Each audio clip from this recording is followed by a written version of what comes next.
There's a version of you that's 20% better looking, and it's not about your face. It's not money. It's 9 things you can fix, and once you see them, you can't unsee them on every attractive man you know. I'm going to give you the exact order to fix these in, from fastest results to biggest long-term payoff. No fluff, no just be confident nonsense. Let's go. Number 1. Your grooming baseline. This is the fastest win on this list, and almost nobody does it. Start with your eyebrows. You're not shaping them into anything dramatic, just trim the strays that are growing in random directions. Takes 10 seconds, changes your whole face. Next, a nose and ear hair trimmer. $15, 30 seconds a week. This is one of those things people notice the absence of, not the presence of, meaning nobody thinks, wow, great nose hair situation, but they do subconsciously register when it's a mess. Skin. You don't need a 10-step routine. 1 cleanser, 1 moisturizer with SPF, used every single day. Consistency beats complexity every time. And teeth.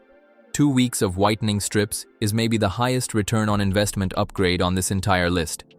$15, 0 effort, permanent visible improvement in every photo and every conversation you have. This is the 80-20 of looking put together. Most guys skip it because it's boring.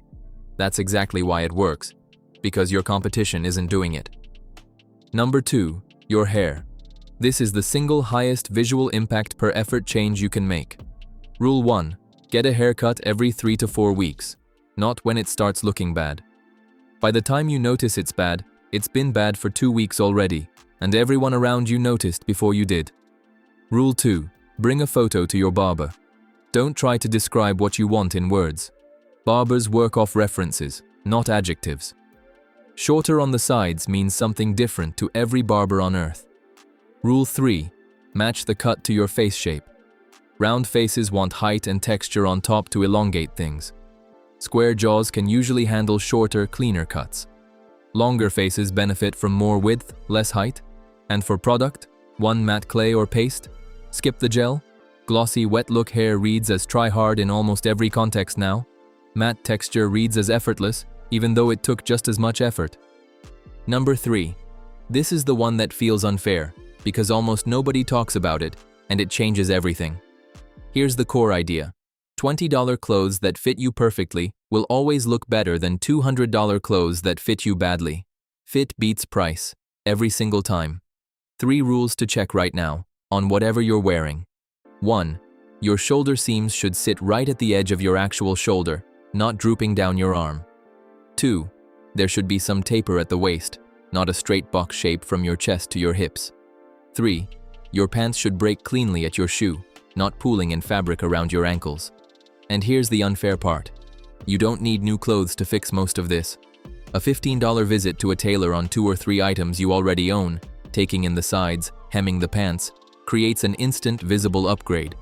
People can't always tell you what changed. They just sense that you have your life together. This is the difference between looking like you're wearing your clothes and looking like your clothes are wearing you. Number 4. Posture and body language. This one costs nothing, and most people are actively sabotaging themselves without realizing it.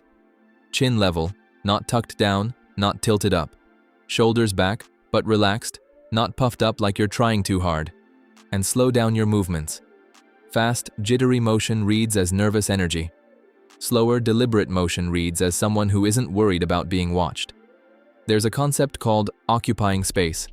The difference between someone who takes up their full physical presence in a room versus someone who shrinks, crosses their arms, and makes themselves smaller.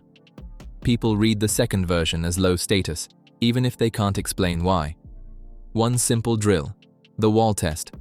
Stand with your heels, shoulder blades, and head touching a wall. Hold for 2 minutes a day. Your body starts remembering that position, and it carries into how you stand everywhere else. Number 5. And I'll be honest with you about this one.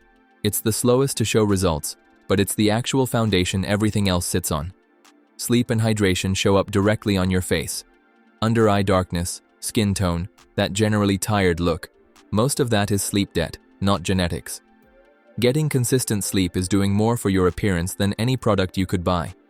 For body composition, you don't need a complicated plan. Protein intake and daily walking will outperform almost any glow-up supplement or trend you see online. This one isn't fast, but it compounds. Everything else on this list is polish. This is the foundation the polish sits on top of. Number 6. Your jawline and facial definition. Here's something nobody tells you. The jawline everyone chases isn't usually a bone structure problem. It's a body fat problem.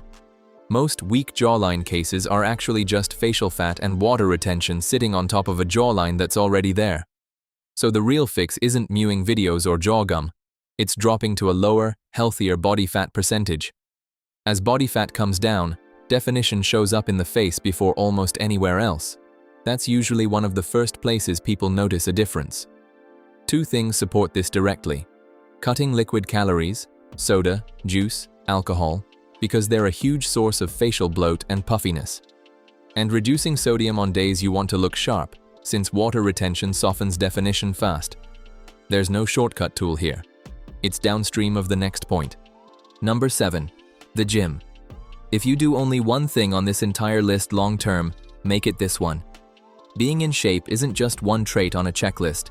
It's the multiplier on everything else. A good haircut looks better on someone with decent posture and shoulders. Clothes fit better, by definition, on a frame that's been trained. Confidence, the thing people actually find magnetic, is very hard to fake and very easy to build in a gym. You don't need a complicated program.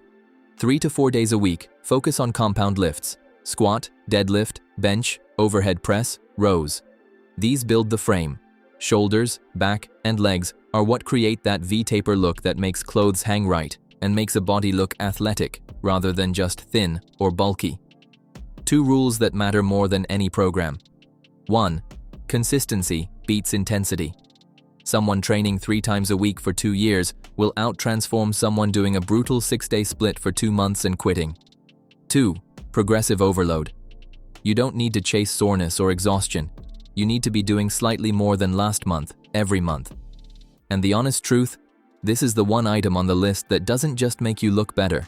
It changes how you carry yourself, how you handle stress, and how people perceive your presence in a room before you say a word. Grooming gets you noticed. Fitness gets you respected. Number 8. Scent. This is the sense people notice fastest and remember longest, and almost nobody optimizes it correctly. Here's the mistake almost every guy makes: spraying more. More isn't better. Over-applying is actually the number 1 reason cologne reads as try-hard instead of attractive. 2 sprays max, on pulse points, neck and wrists. That's it. Second mistake: buying a special occasion cologne and never wearing it day to day. Scent works through familiarity and association. People build a subconscious link between a smell and a person over repeated exposure. That only happens if you wear it consistently, not once a month. And underneath the cologne, the actual foundation is just not smelling bad. Fresh laundry, deodorant that actually works for your body chemistry, and dealing with any breath or body odor issues at the source. Cologne is the finishing layer. It's not there to cover up a problem underneath it. One tip that changes everything: spray it on your clothes, not just your skin. Fragrance holds on fabric for hours longer than it holds on skin. That's why some guys smell incredible 8 hours later, and some guys have completely faded by lunch. Look, none of this is about becoming someone else. It's about removing the stuff that's quietly working against you without you noticing. Most guys aren't held back by their genetics. They're held back by 3 weeks of unclipped nose hair, a haircut that's a month overdue, clothes that don't fit, and skipping the gym because someday keeps getting pushed back. Fix the things on this list, in order, and you're not becoming more attractive by some external definition. You're just finally showing up as the version of yourself that was already there the whole time. You just kept leaving it on the table. Start today, not Monday.